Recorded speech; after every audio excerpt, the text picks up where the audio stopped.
골로새서 1장 15절에서 20절 말씀 가지고 창조주 예수 그리스도라는 제목으로 함께 은혜 나누고자 합니다. 1장 13절부터 봐야 합니다. 1장 13절에서는 암흑의 권세에서 건져내셔서 자기의 사랑하는 아들의 나라로 옮겨 심으셨다라고 했습니다. 옮겨 심으셨다는 말은 죄로 죽을 수밖에 없던 우리들을 용서해 주셔서 그 아들의 나라로, 하나님의 나라로 이렇게 옮겨주신 것입니다. 이제 오늘 말씀에서는 우리를 암흑의 권세에서 뽑아내어 옮겨주신 그 아들이 누구냐라는 것을 소개하는 내용입니다. 따라서 오늘 말씀의 핵심은 옮겨 심으신 예수님이 누구신가 하는 것이 오늘 말씀의 핵심입니다. 골로새 성도들에게 수많은 이단들이 있었고 또 예수 그리스도를 무효로 하고 율법으로 돌리려고 하는 사람들도 있었고 많은 사람들이 있었기 때문에 이들에게 예수님이 누구신지를 분명히 알려줘야 그 믿음에서 흔들리지 않고 따라갈 수 있기 때문에 이렇게 말하는 것입니다. 오늘 말씀은 마치 1절, 간주, 2절 같은 형태로 되어 있습니다. 15절에서 16절과 18절 뒷부분에서 20절이 똑같은 구조로 되어 있습니다. 앞부분이 1절이라면 뒷부분은 2절인 셈입니다. 그리고 15, 16절은 그분은 하나님의 형상이고 창조주시다라고 말한 다음에 왜냐하면 이라는 말로 설명을 했습니다. 또 18절 뒷부분에서 20절도 그분이 새 창조를 시작하는 분이라면서 그 죽은 자 가운데서 살아나신 분이다 이렇게 하는것은 또 왜냐하면 이렇게 설명했습니다. 그러면 그 중간에 17절에서 18절 앞부분에는 간주입니다. 1절, 2절 사이에 간주는 뭡니까? 우리를 뽑아 옮기신 그분이 누구신지 세 가지로 이렇게 중간에 설명하고 있습니다.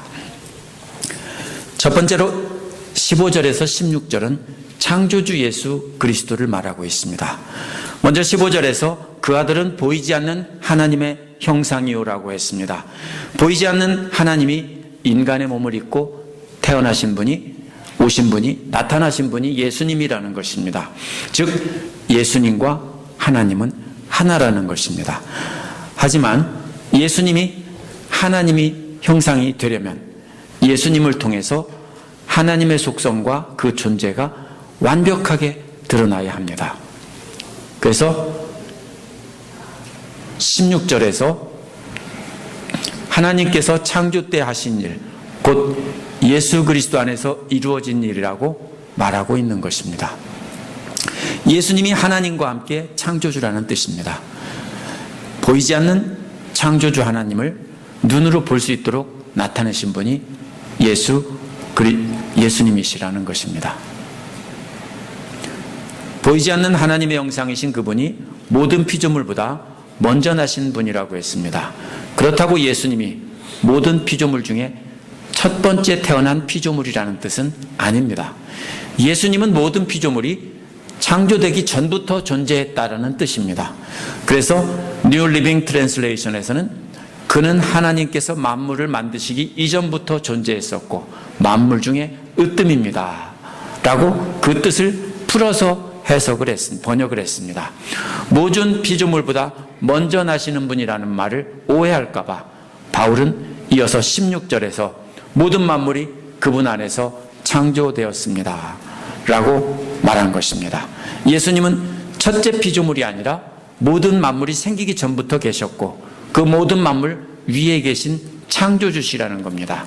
그런데 새 번역에서 그분 안에서라는 말이 나옵니다. 아주 잘 번역했는데 개역은 그에게서라고 번역을 했습니다.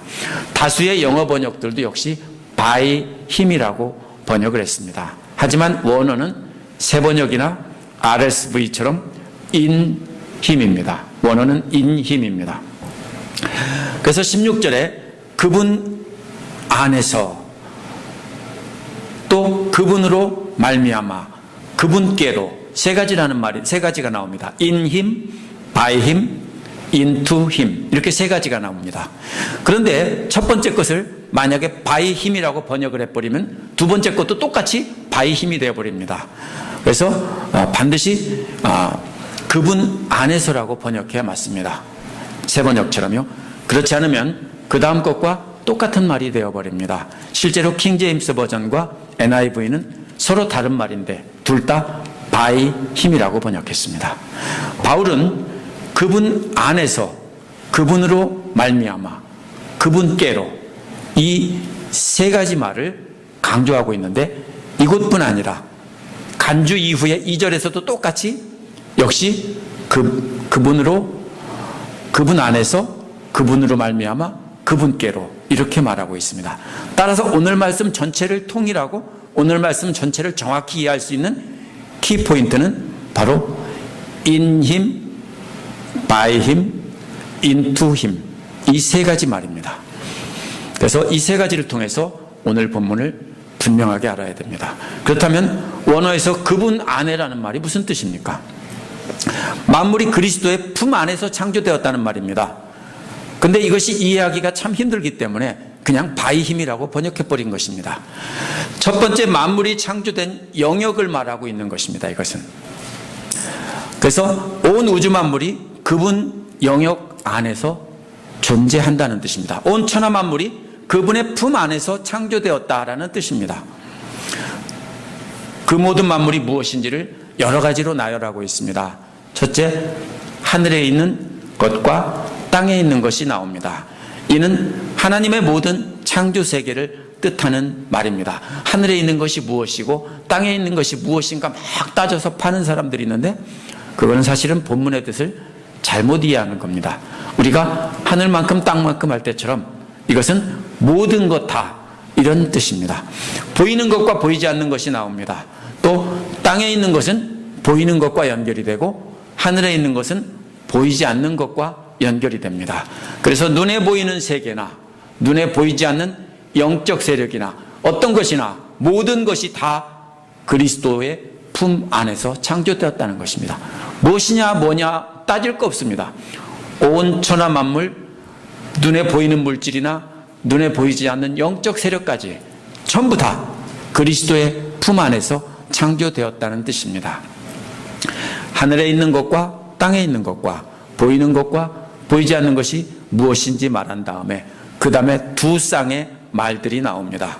먼저 나오는 첫 번째 쌍은 왕권이나 주권입니다. 왕권이란 가장 높은 권력을 뜻하는 말이고 주권이란 통치자라는 뜻입니다. 그 다음에 나오는 권세나 권력이나 권세라는 말은 권력을 행사하는 사람들, 위에 있는 사람이라는 뜻입니다. 이 두 쌍의 권력자들을 나타내는 말은 많은 사람들이 영적인 세력이라고 해석을 합니다. 그래서 왕권이나 주권은 하늘의 천사를 말하고 권력과 권세는 천사들 중에 가장 높은 계급을 말한다, 이렇게 해석하기도 합니다. 어떤 이는 본래 천사들이었는데, 착한 천사들이었는데 하나님을 대적하고 타락한 천사들이 되었다, 이렇게 해석하기도 합니다. 하지만 하늘이나 땅이나 보이는 것이나 보이지 않는 것과 연결해 본다면 그렇게 이상하게 썼을 리가 없습니다. 그러면 단순히 영적 세력이라고 말할 수가 없습니다. 그렇다면 하늘이나 땅이나 보이는 것이나 보이지 않는 것이나 이번에는 이 땅의 통치자들이나 공중의 권세 잡은 영적 세력들이나 이렇게 해석해야 옳다고 생각합니다. 오늘날에 맞게 해석한다면 옛날에 고대 사람들은 영적 세력이 세상을 지배한다고 생각하고 거기에 많이 의존을 했습니다. 근데 오늘날은 세계를 지배하는 정치가들이나 사업가들이나 뭐 이렇게 해석할 수 있습니다. 오늘날 뭐 구글이나 이런 데서 니네 나라 5,000분의 1치도 내놔라 뭐 이런 요구를 당당하게 합니다. 우리나라 정부에서 안 된다 하면 왜 안 되냐 뭐 이렇게 막 하고 나옵니다. 왜요? 돈을 가지고 힘을 가지고 있기 때문입니다. 그런 강한 세력들을 말한다고 저는 생각합니다. 가장 적절한 세력은 악한 영적 세력과 실제 오늘날을 지배하는 정치적, 경제적 세력들을 동시에 뜻한다라고 보는 것입니다. 그래서 이 네 가지는 모두 다 뭡니까? 아주 강한 존재들입니다. 세상에 존재하는 어떤 강한 존재들도 영적 세력이든 실제로 이 땅에 있는 존재든 다 그리스도의 품 안에서 창조되었다, 이 말입니다. 16절의 마지막에는 이 모든 것이 그리스도로 말미암아 창조되었고 그리스도를 위하여 창조되었다라고 했습니다. 그리스도로 말미암아 이 모든 것이 창조되었다는 말은 그리스도가 창조의 주체라는 뜻입니다. 또 그분을 위하여라는 말은 영어 번역에서 for him이라고 번역을 했는데 그 본래의 뜻은 into him이라는 뜻입니다. 그런데 이 말은 안쪽 방향으로라는 뜻입니다. 에이스라는 말인데요, 안쪽 방향으로 들어간다는 뜻입니다. 원어를 직역한다면 그분께로 to him 아니면 그분 안으로 into him 이렇게 번역해야 맞습니다. 그분 안으로 들어가도록, 그분을 향하여 가도록 번역되었다는 방향이 있는 말입니다. 그런데 그것이 말이 잘 안 되기 때문에 영어에서는 그냥 for him이라고 한 겁니다. into him이나 toward him이라는 말이 잘 안 됩니다. 그래서 그냥 for him이라고 바꿔 번역했는데 원래 그리스어에는 into him입니다. toward him이나. 이는 분명히 그분의 품 안으로 향하도록 창조되었다라는 뜻입니다. 우리를 창조하신 창조의 목적을 나타내는 말입니다. 그분 안에서 창조하셨고 그분의 손으로 창조하셨고 또 그분의 품 안으로 향하도록 그렇게 창조되었다라는 뜻입니다. 이것이 바로 우리를 창조하신 목적을 나타내는 말입니다. 창조의 목적입니다. 이 세 가지를 연결해서 생각해 봐야 됩니다. 온 세상은 그리스도의 품 안에서 창조되었습니다. 그리스도로 말미암아 창조되었습니다. 또 그리스도 품 안으로 향하도록 창조되었습니다. 따라서 피조물들은 그리스도의 품 안에 존재해야 합니다. 왜냐하면 그분의 품 안에서 그분으로 말미암아 창조되었기 때문입니다. 그 이유는요, 그분의 품 안으로 들어오도록, 그래서 그분을 찬양하도록, 그분만 바라보도록 이렇게 창조된 존재이기 때문입니다. 그렇다면 모든 영광과 존귀를 그분께 돌려야 합니다. 그분을 향하여 가고 그분의 안으로 들어가서 그분 안에 거하면서 그분을 목표 삼아서 닮아가는 삶을 살아야 합니다. 그분과 동일시되는 삶을 살아야 되는 것입니다. 두 번째로 17절에서 18절 앞부분은 간주라고 했습니다. 그런데 피조물들은 창조주의 품을 떠나버렸습니다. 그렇죠? 타락해서. 그래서 바울은 그리스도의 품을 떠나버린 피조물들에게 그분이 누구인지 다시 명확히 알려주고 있습니다. 그래서 이렇게 말한 뒤에 17절에서 바울은 그리스도께서 만물보다 먼저 계셨다라고 말합니다. 어려운 말로 말하면 선제라고 합니다. 15절에서 피조물보다 먼저 나신 분이라는 말을 맏아들이라는 말로 오해하지 않도록 하기 위해서 모든 피조물보다 먼저 존재했던 창조주다 다시 강조했습니다. 비슷한 말 이렇게 강조해서 다른 말로 바꿔서 말하는 것은 서구인들이 별로 안 좋아하는 말입니다. 그래서 벤 위더링턴이라는 학자는 이러한 것을 에시아틱 스타일이라고 그냥 단정 지어버렸습니다. 그러나 단순히 에시아틱 스타일로 이렇게 반복한 것이 아닙니다. 창조주 예수 그리스도를 떠난 이들에게 또 예수 그리스도의 품으로 돌아왔지만 그것을 분명히 알지 못하는 이들에게 그리스도가 만물보다 먼저 계셨던 하나님이니까 그분의 품 안으로 분명히 돌아와야 된다라는 것을 강조하기 위해서 이렇게 말한 것입니다. 먼저 계신 분이다. 17절 뒷부분에서 만물이 그분 안에서 존속합니다라고 했습니다. 존속한다는 말은 원래 함께 세워둔다는 말입니다. 어떻게 함께 세워두냐입니까? 그냥 놔두면 와르르 넘어지는, 예를 들면은 뭡니까? 옥수수대 같은 거, 볕단 같은 거를 팔로 안아서 한아름 안으면은 안고 있으면 그게 세워두는 겁니다. 놓으면 넘어지는 거고요. 그래서 그리스도의 품으로 모든 만물들을 감싸서 흩어지지 않도록, 그래서 질서정연하도록 세워두었다는 뜻입니다. 그리스도는 온 우주 만물을 그분의 품 안에서 창조하셨을 뿐 아니라 온 우주 만물이 질서 있게 돌아가도록 그분의 품으로 완전히 안으셨다, 이런 뜻입니다.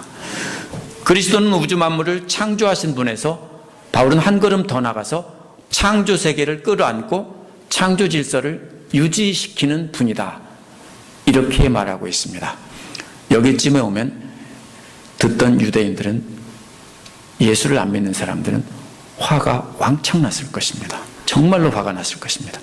창조주시고 창조세계를 끌어하시는 분이 누구신지 18절에서 다시 말하는데, 그분이 바로 교회라는 몸의 머리시다, 이렇게 말하는 겁니다. 이 말을 하기 위해서 지금까지 말해온 것입니다. 교회를 몸으로, 그리스도를 교회의 머리로 비유했습니다. 머리가 무슨 뜻입니까? 성경을 통해서 근거를 찾아봐야 합니다. 고린도전서 11장 3절에 보면 바울은 남자의 머리는 여자요, 여자의 머리는 남자요, 그리스도의 머리는 하나님이라 했습니다. 여기서 머리라는 말은 오해하면 안 됩니다. 근원을 말합니다. 어디서 왔느냐라는 것입니다. 여자가 어디서 왔습니까? 창세기에 따르면 남자에게서 왔습니다. 갈빗대로 취했다 그랬으니까. 바로 근원이라는 뜻입니다. 그리스도가 어디서 왔습니까? 하나님께로부터 왔다라는 뜻입니다. 교회가 어디서로부터 왔습니까? 그러면은 교회는 그리스도로부터 왔다, 이런 뜻입니다. 따라서 교회의 머리라는 말은 교회가 그리스도로 말미암아 세워졌다라는 뜻입니다. 이는 그리스도가 교회의 창조주라는 말입니다. 세상을 창조하신 창조주께서 이 땅에 오셔서 교회를 창조하셨다라는 말입니다. 또 머리와 몸이 하나로 연결된 유기체라는 면에서 해석한다면, 이 비유 자체가 나타내는 것은 머리는 생명을 공급하고 몸을 통제하고 지시하는 역할을 한다는 것입니다. 사람은 팔이 잘라져도 삽니다. 다리가 잘라져도 삽니다. 그러나 머리가 잘라지면 생명이 끊어집니다. 머리가 없으면 몸은 그냥 고깃덩어리 뿐입니다. 머리는 자신에게 해로운 일은 못하게 하고, 몸이 어떤 일을 해야 하는지 유익한 일을 하도록 알려주는 구실을 하는 사령탑 구실을 합니다. 이는 그리스도가 만물을 창조하시고 창조 질서를 유지하는 것처럼 교회를 창조하시고 교회의 질서를 유지시키는 분이라는 뜻입니다. 온 세상을 창조하시고 온 세상을 유지하시는 분이 이제는 교회를 창조하시고 교회를 계속해서 관리하고 유지하고 계신다. 이것이 바로 1절과 2절 사이에 끼워진 간주입니다. 핵심은 뭡니까? 먼저 계신 분이 바로 무엇을 세우셨다고요? 교회도 세우셨고 교회를 창조하시고 교회도 관리하고 계신다. 이것이 간주입니다. 그 다음에 18절에서 20절에 보면 그분이 누구인지 다시 분명히 알린 후에 그분을 통해서 이루어진 재창조의 역사를 밝히고 있습니다. 원어를 보면 18절 뒷부분에서 20절은 15절, 16절과 똑같은 구조로 되어 있습니다. 찬송으로 말하면 1절과 2절이라고 했습니다. 15절은 그분은 보이지 않는 하나님의 형상이다 라고 말한 뒤에 16절은 왜냐하면 이라고 이어집니다. 그리스도는 모든 만물보다 먼저 계셨던 창조주 하나님이라는 것입니다. 마찬가지로 2절의 시작인 18절 하반절도 그는 근원이시며 라는 말로 시작합니다. 이게 바로 뭐냐면요, 시작이라는 말입니다. 태초라는 말입니다. 19절에서 그리고 왜냐하면이라는 말로 이어집니다. 그래서 원어에서 시작이라는 말이 마태복음, 요한복음 1장 1절에서 태초에 말씀이 계시니라, 이 태초라는 말과 같은 말입니다. 이게 뭡니까? 태초에 하나님이 천지를 창조하시니라. 그리스도가 바로 뭐라고요? 태초라고요. 그리스도가 바로 2절 시작에서도 1절 시작에서는 하나님의 형상이라고 했고 창조하신 분이라고 했는데 2절 시작에서도 2절이 노래의 2절을 말하는 겁니다. 역시 시작이다. 바로 이렇게 말하고 근원이다. 태초다. 이렇게 말하고 있습니다. 이게 무슨 뜻입니까? 진짜 창조가 아니고 이제는 새로운 창조, 다시 창조하셨다는 말입니다. 재창조입니다. 다시 시작하신 분이라는 겁니다.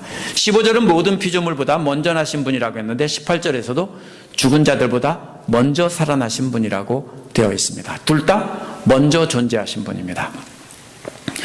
첫 창조에서는 모든 인간들보다 먼저 존재하셨던 분인데 두 번째 창조에서는 모든 부활할 육체보다 먼저 부활하신 분이다. 이런 뜻입니다. 그래서 두 번째 창조인 모든 믿는 자들의 몸의 부활 이전에 예수님은 먼저 부활하신 분이라는 뜻입니다. 따라서 오늘 말씀 15절 16절에서 세상을 창조하신 예수 그리스도를 말했다면 18절 뒷부분에서 20절은 세상을 다시 창조하신 예수 그리스도를 말하고 있습니다. 재창조는 예수 그리스도께서 죽은 자 가운데서 살아나신 첫 번째로 살아나신 것으로 시작을 합니다. 이렇게 그래서 재창조는 바로 다시 시작한다라는 말인데 이것이 1장 1절에서 태초에라는 말을 반복한 이유가 바로 그것입니다. 그래서 태초에라는 말을 사용한 겁니다. 그래서 이렇게 되신 것은 18절 끝부분에 보면 만물 가운데서 으뜸이 되기 위함이다 이렇게 되어 있습니다. 그는 모든 만물 중에 가장 뛰어나신 분이 된다는 말인데 다른 말로 바꾸면 하나님 이 말입니다. 하나님이 되신다는 말은 하나님이 아니었는데 하나님이다 이렇게 하는 것이 아닙니다. 그렇게 해석하는 이단들이 있습니다. 원래 하나님이 아니었는데 성령을 받고 하나님이 되었다. 아닙니다. 그게 아니고 그분은 원래 하나님입니다. 그런데 그분으로 인해서 영적으로 새로운 피조물이 된 성도들이 전에는 그분이 하나님이라는 것을 몰라봤다는 겁니다. 근데 영적으로 거듭나고 보니까 그분이 하나님이라는 걸 알고 그분을 하나님으로 고백하게 되었다. 이런 뜻입니다. 그래서 모든 새로운 피조물들이 예수 그리스도를 하나님으로 고백하게 되었다는 것이 모든 만물 중에 으뜸이 되었다라는 말입니다. 19절에 왜냐하면이란 말로 시작합니다. 왜 그렇게 부활이라는 재창조를 통해서 예수 그리스도를 하나님으로 고백하게 되었는가 하면 이라는 이유가 됩니다. 16절에서 왜냐하면은 그분의 품 안에서 모든 만물이 창조되었기 때문이다 그랬습니다.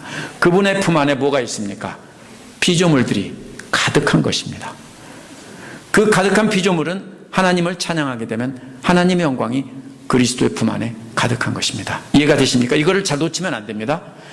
첫 창조에서 그분의 품에 가득한 사람들이 그분을 찬양하면 그게 바로 뭡니까? 그 찬양이 바로 하나님의 영광이 되는 거예요. 그런데 어떻게 됐어요? 모두 다 하나님 품을 떠나서 딴 길로 가버린 거예요. 그 영광이 사라졌어요. 그래서 이제는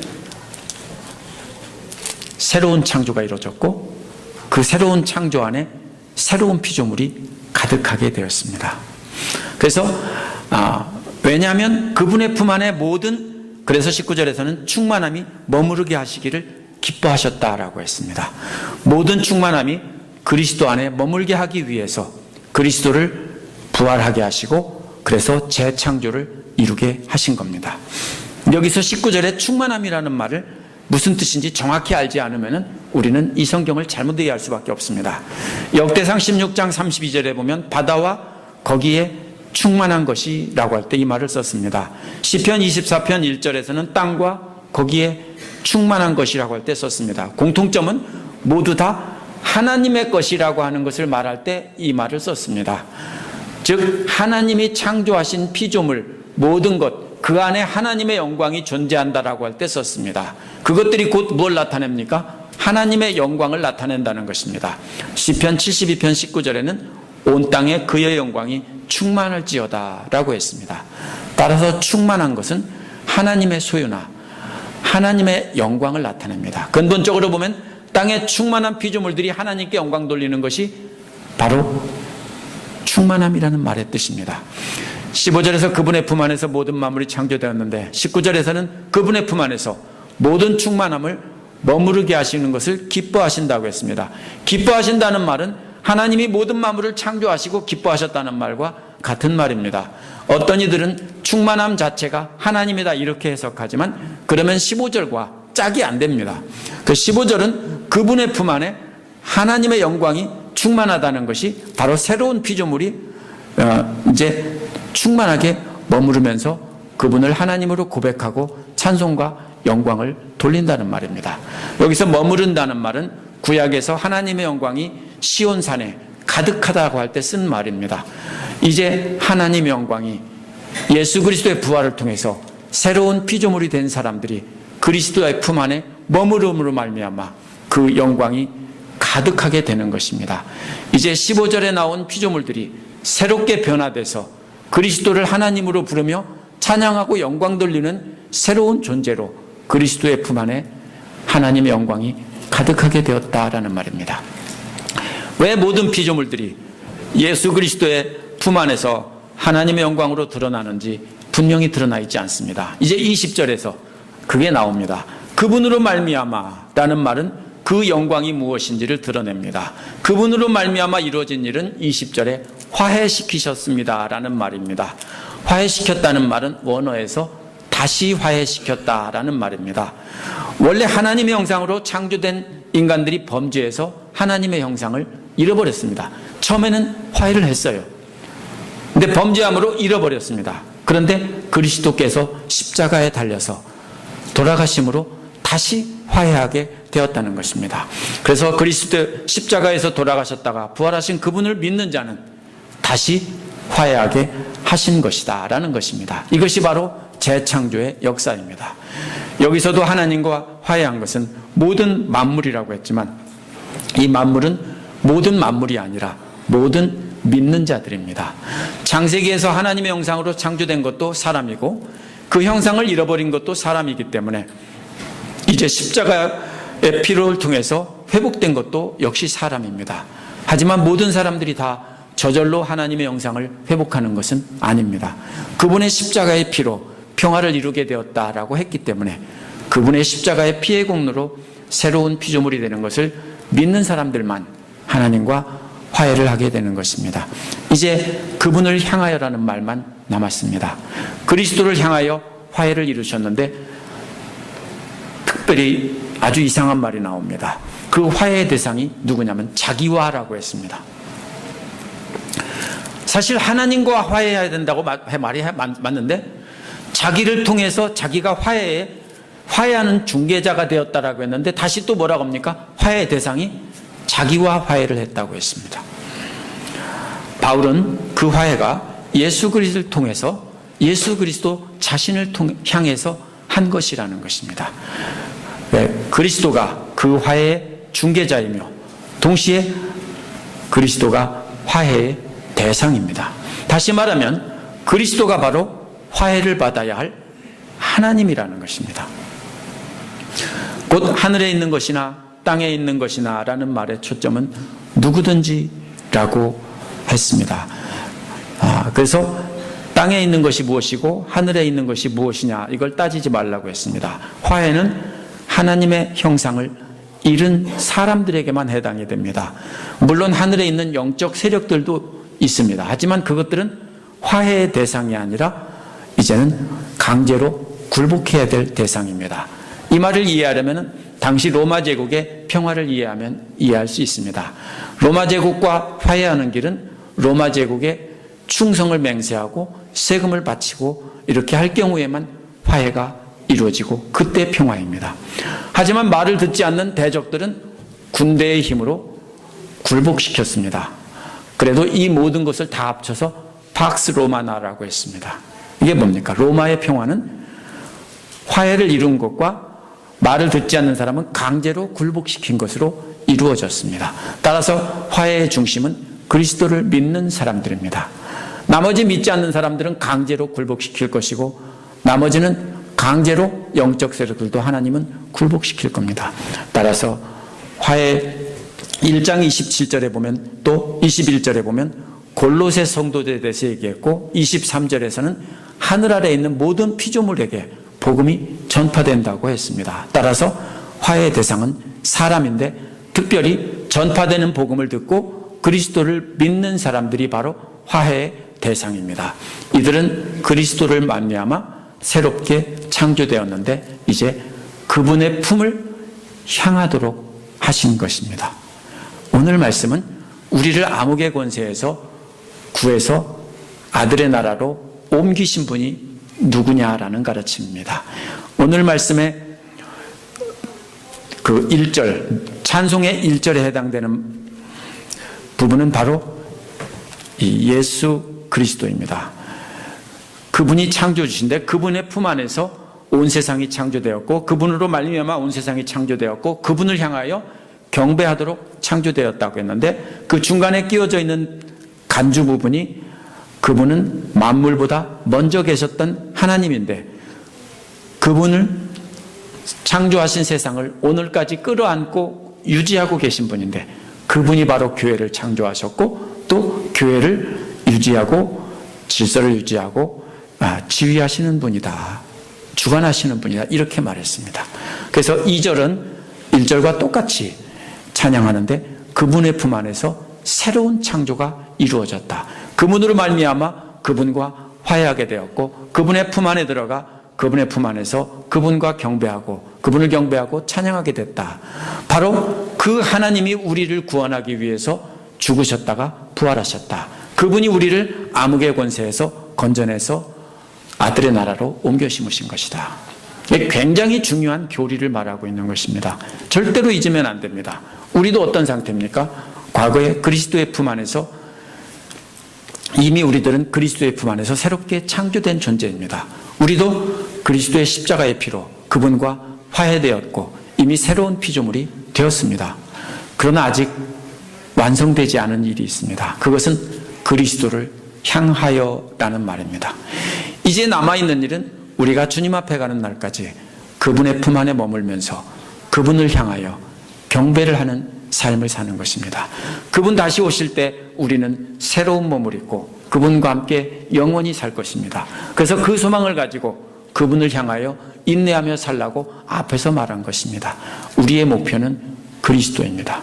그리스도를 닮고 그분을 향하여 경배하도록 살아야 되는 것입니다. 그런데 아직도 세상에 많은 사람들이, 많은 그리스도인들이 그리스도께서 이루신 이러한 놀라운 창조와 재창조에 감사하기보다는 세상 사람들이 이루어 놓은 것을 창조하며 찬양하며 그러한 것을 이루고 누리는 일에만 관심이 있습니다. 이유는 바로 무엇일까요? 머리로는 배워서 아는데 아직 마음으로는 예수 그리스도가 창조주시고 새로운 창조를 시작하신 분이라는 것을 인정하지 않기 때문입니다. 그것을 분명히 믿고 인정한다면 그렇게 살 수 없습니다. 우리는 아예 그리스도를 모르는 자들은 그래도 희망이 있습니다. 그래도 그들은 착하게 사는데 믿는다 하면서 나는 구원받았으니까 그 다음에는 아무렇게나 살아도 돼 하면서 그리스도가 지금도 주관하시는 하나님이라는 것을 인정하지 않는 사람들은 대책이 없습니다. 그런 분들은 정말로 세상에서 악한 사람들보다 더 악한 삶을 사는 셈입니다. 계속 그렇게 살면 안 됩니다. 지난주 말씀에서는 뭐라고 했습니까? 말씀을 배우고 고난 가운데서 그분을 기쁘게 하는 일에 집중하라고 했습니다. 이제는 우리가 해야 될 일이 뭡니까? 새로운 창조물인데 그분의 품 안으로 들어가 그분의 말씀 안에 거하면서 말씀을 배우고 그분을 향하여 찬양과 경배를 드리는 삶을 살아야 되는 겁니다. 말이 아니라. 그래서 그분을 목표로 계속해서 우리가 그리스도를 닮아가는 삶을 살아야 하는 것입니다. 이것이 바로 예수 그리스도를 창조주 하나님으로 고백하고 새로운 창조주 하나님으로 고백하는 길입니다. 기도하겠습니다.